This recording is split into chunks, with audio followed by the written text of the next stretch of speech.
Hi guys, welcome back to our channel Doctor's Query. This is Rohit and we are back with our new video. So guys, आज की इस video में हम discuss करेंगे Russia के education programme के बारे में। हम डिस्कस करेंगे कि क्या है वहाँ का ड्यूरेशन कोर्स और क्या वहाँ पर पैटर्न चलता है एजुकेशन का, क्या क्या क्राइटेरिया है रशियन यूनिवर्सिटीज़ में एडमिशन लेने के लिए और बाकी सब कुछ। सो गाइस, वीडियो स्टार्ट करने से पहले मैं आपको बताना चाहूँगा हमारी लास्ट वीडियो के बारे में। तो जिन्होंने भी वो वीडियो अभी तक नहीं देखी है, डू चेक इट आउट, क्योंकि उसमें हमने बताया था things to know before applying for MBBS abroad. और वो वीडियो इसलिए इंपॉर्टेंट है क्योंकि उसमें वो सारी इंपॉर्टेंट चीज़ें हैं जो आपको ध्यान में रखनी है before applying for MBBS abroad. हमने बात की थी NMC गाइडलाइंस के बारे में और जो वॉर का इम्पैक्ट पड़ रहा है रशिया पर और यूक्रेन पर, उसके बारे में।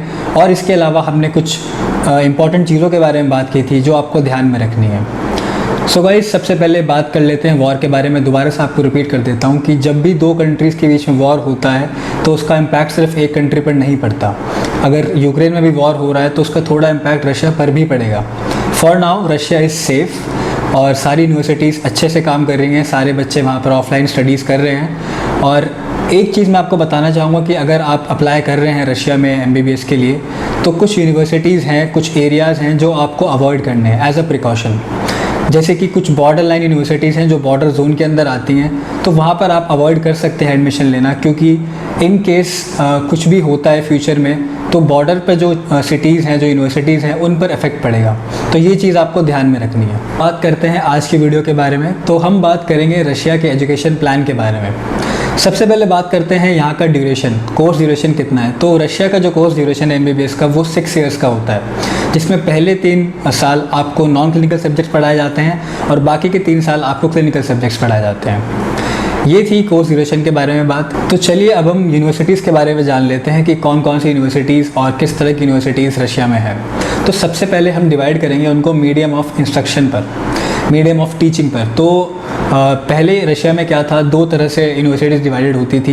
एक टाइप की यूनिवर्सिटी होती थी बाइलिंगुअल, जिसमें पहले 3 साल आपको इंग्लिश में पढ़ाया जाता था और बाकी के 3 साल 4th, 5th and 6th year आपको रशियन में पढ़ाया जाता था। और इसके अलावा जो यूनिवर्सिटीज़ थी, जो कुछ यूनिवर्सिटीज़ थी नंबर में, वो फुल्ली इंग्लिश यूनिवर्सिटी थी, जहाँ पर पूरे 6 साल के लिए आपको इंग्लिश में पढ़ाया जाता था। लेकिन लास्ट ईयर 18 नवंबर को जो NMC की नई गाइडलाइंस आई थी, उसमें एक बहुत इंपॉर्टेंट चीज़ बताई थी NMC ने कि जिस भी यूनिवर्सिटी से आप ग्रेजुएशन करेंगे, MBBS करेंगे, वो फुल्ली इंग्लिश होनी चाहिए 6 ईयर्स के लिए। तो इसको मद्देनज़र रखते हुए रशिया की बहुत सारी यूनिवर्सिटीज़ ऐसी थी जिन्होंने अपने करिकुलम में चेंज किया था, और जो यूनिवर्सिटीज़ बाइलिंगुअल थी उन्होंने अपना करिकुलम फुल्ली इंग्लिश में कन्वर्ट कर लिया है। तो मोस्ट ऑफ द यूनिवर्सिटीज़ आज की टाइम में जो रशिया में है वो फुल्ली इंग्लिश मीडियम हो चुकी हैं और पूरा उनका 6 साल का कोर्स इंग्लिश मीडियम में है। तो गाइस, अगर हम कंपेयर करें तो पहले टाइम में NMC गाइडलाइन के आने से पहले 20% ही यूनिवर्सिटीज़ थी जो फुल्ली इंग्लिश थी और 80% यूनिवर्सिटीज़ थी जो बाइलिंगुअल थी। लेकिन इस गाइडलाइन के आने के बाद जो रशिया में करिकुलम में चेंज हुआ है, तो अब हम इसको उल्टा कर सकते हैं। हम ये कह सकते हैं कि जो 70% यूनिवर्सिटीज़ हैं वो फुल्ली इंग्लिश मीडियम में कन्वर्ट हो चुकी हैं और जो रिमेनिंग 30% हैं वो अभी भी बाइलिंगुअल हैं। तो इसको आपको रिसर्च करना पड़ेगा कि कौन सी यूनिवर्सिटी बाइलिंगुअल है और कौन सी यूनिवर्सिटी फुल्ली इंग्लिश है। तो अब हम यूनिवर्सिटीज़ के बारे में बात करते हैं। तो 2 टाइप की यूनिवर्सिटीज़ आपको मिलेंगी रशिया में, एक होती है फेडरल और एक होती है स्टेट। अगर हम फेडरल की बात करें तो रशिया में 10 फेडरल यूनिवर्सिटीज़ हैं, जिसमें से सिर्फ 4 ही ऐसी यूनिवर्सिटीज़ हैं जहाँ पर मेडिकल कोर्स अवेलेबल है। और ये 4 यूनिवर्सिटीज़ हैं Kazan federal university, far eastern federal university, Crimea federal university and Immanuel Kant Baltic federal university. अब हम थोड़ा डिस्कस करते हैं कि फेडरल यूनिवर्सिटी एक्चुअली होती क्या है। तो फेडरल यूनिवर्सिटी जो है ये सेंट्रल गवर्नमेंट के अंडर आती है, रशियन गवर्नमेंट के अंडर आती है। अगर हम कंपैरिजन करें फेडरल और स्टेट का इंडिया के अकॉर्डिंग, तो आप एग्जांपल ले सकते हैं एम्स का। तो जो एम्स है वो फेडरल गवर्नमेंट के अंडर मान लीजिए आप रशिया में, और जो स्टेट गवर्नमेंट है, स्टेट गवर्नमेंट यूनिवर्सिटी है, वो आप कोई भी अपनी यूनिवर्सिटी कॉलेज ले सकते हैं जो भी आपके स्टेट में होगा। तो इस तरह से हम डिवाइड करेंगे फेडरल और स्टेट यूनिवर्सिटीज़ को। इसके बारे में अगर और बात करें तो जो फेडरल यूनिवर्सिटीज़ होती हैं ये सीधा सेंट्रल गवर्नमेंट के अंडर आती हैं, तो जो यहाँ का बजट है वो भी सेंट्रल गवर्नमेंट ही डिसाइड करती है। और अगर आप कभी भी देखें तो जो फेडरल यूनिवर्सिटीज़ हैं उनका बजट थोड़ा हाई मिलेगा, लेकिन इसी के हिसाब से उनकी एजुकेशन क्वालिटी और स्टैंडर्ड भी होता है। तो अगर आपका बजट हाई है, आप थोड़ा सा बजट अपना ऊपर कर सकते हैं, तो आप फेडरल गवर्नमेंट यूनिवर्सिटी में ही एडमिशन लीजिए। अब बात करते हैं स्टेट यूनिवर्सिटीज़ के बारे में। तो state universities mostly third party contract universities होती हैं। थर्ड पार्टी कॉन्ट्रैक्ट यूनिवर्सिटी क्या होती हैं? इसमें एग्जाम्पल लें तो मान लीजिए एक यूनिवर्सिटी है, वहाँ पर कोई एक एजेंसी होगी, तो जो आपका एक स्टूडेंट का और जो यूनिवर्सिटी का कॉन्ट्रैक्ट होगा वो वहाँ पर नहीं होगा, आपका कॉन्ट्रैक्ट एक एजेंसी के साथ होगा। तो इन केस आपको कोई भी प्रॉब्लम आती है यूनिवर्सिटी में और आप यूनिवर्सिटी के पास जाते हैं कि मुझे ये प्रॉब्लम आ रही है, तो यूनिवर्सिटी सीधा आपको ये बोलेगी कि टॉक टू योर एजेंसी, आप अपने एजेंसी से जाके बात कीजिए क्योंकि आपका कॉन्ट्रैक्ट उनके साथ है। तो ये एक प्रॉब्लम आपको थर्ड पार्टी कॉन्ट्रैक्ट यूनिवर्सिटी में आएगी जब आप उसमें एडमिशन लेंगे। और इसके बाद जो एजेंसी है वो आपसे किसी भी चीज़ के लिए पैसे मांग सकती है, कोई भी एक्स्ट्रा अमाउंट मांग सकती है। अगर वो बोलेंगे कि आपको मेस ज्वाइन करनी है तो आपको मेस ज्वाइन करनी पड़ेगी। सिर्फ इंडियन मेस ही एक प्रॉब्लम नहीं है, ये सिर्फ मैंने आपको एक प्रॉब्लम बताई थी। थर्ड पार्टी कॉन्ट्रैक्ट यूनिवर्सिटी में आपको वो एजेंसी ये भी कह सकती है कि आप हमारे हॉस्टल लो, हमारे प्राइवेट हॉस्टल लो, जिनके प्राइसेस बहुत हाई होते हैं। तो कुल मिला के कहने का मतलब सिर्फ यही है कि यूनिवर्सिटी आपको पूरी तरह सपोर्ट नहीं कर पाएगी, वो आपको सीधा यही बोलेगी आप जाके अपनी एजेंसी से बात कीजिए।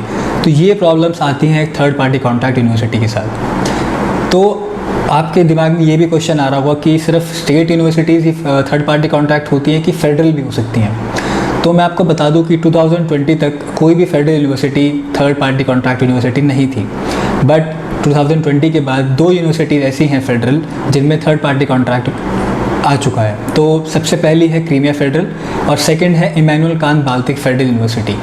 तो ये 2 यूनिवर्सिटीज़ हैं जिसके अंदर थर्ड पार्टी कॉन्ट्रैक्ट है। इसके अलावा कजान फेडरल और फार ईस्टर्न फेडरल यूनिवर्सिटी, ये दोनों थर्ड पार्टी कॉन्ट्रैक्ट यूनिवर्सिटी नहीं है। ये सब बातें थी थर्ड पार्टी कॉन्ट्रैक्ट यूनिवर्सिटी के बारे में।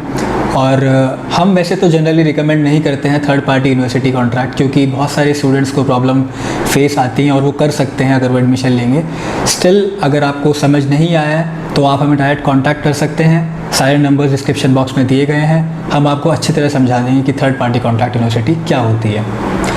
चलिए अब बात करते हैं स्टेट यूनिवर्सिटीज़ के बारे में, और मैं सीधा आपको बताना चाहूँगा कि कौन कौन सी स्टेट यूनिवर्सिटीज़ हैं जो कि थर्ड पार्टी कॉन्ट्रैक्ट यूनिवर्सिटी नहीं है, ताकि आपको ज़्यादा कन्फ्यूजन ना हो।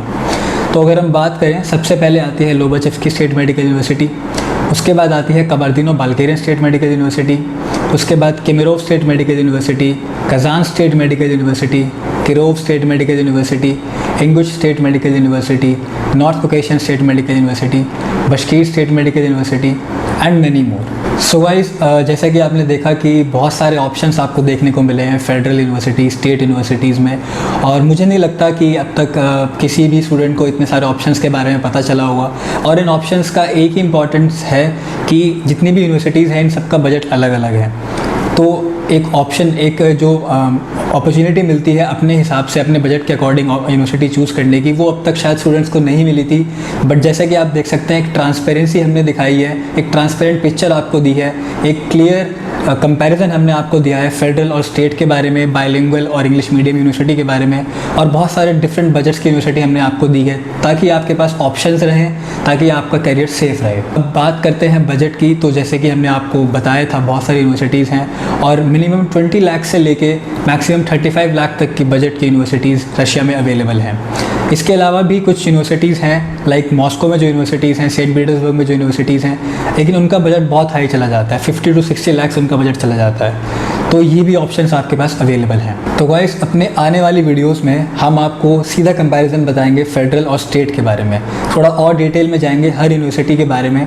हम स्पेशल सीरीज़ लेके आ रहे हैं फेडरल यूनिवर्सिटीज़ की और स्टेट यूनिवर्सिटीज़ की, जहाँ पर हम आपको हर एक यूनिवर्सिटी के बारे में, उनका बजट, उनका लेवल ऑफ एजुकेशन, उनकी वर्ल्ड रैंकिंग, वहाँ पर कैसे कैसे एडमिशन होता है, ये सब आपको बताएंगे डिटेल में, ताकि आपके पास एक क्लियर पिक्चर रहे हर यूनिवर्सिटी के बारे में। तो चलिए अब एक ओवरव्यू ले लेते हैं एडमिशन प्रोसेस के बारे में कि क्या प्रोसेस होता है एडमिशन लेने का रशिया में। तो सबसे पहले जो क्राइटेरिया है हर एक यूनिवर्सिटी का रशिया में, वो ये है कि आपको नीट क्वालिफाई करना ज़रूरी है। इसके बाद एक और क्राइटेरिया मिलता है जिसमें कि आपको फिज़िक्स, केमिस्ट्री, बायो में 12th क्लास में आपको 50% एग्रीगेट मार्क्स चाहिए होते हैं। हालांकि ये हर एक यूनिवर्सिटी के लिए फ़िक्स नहीं है, किसी में ये कम भी है, किसी में ज़्यादा भी है, तो उसके अकॉर्डिंग आपको चूज़ करना है जो यूनिवर्सिटी जो भी आपको चाहिए। आपको वहाँ पे देखना है कि कौन सी यूनिवर्सिटी में कितना क्राइटेरिया है, कितने नंबर चाहिए, तो ये भी एक इम्पॉर्टेंट फैक्टर है।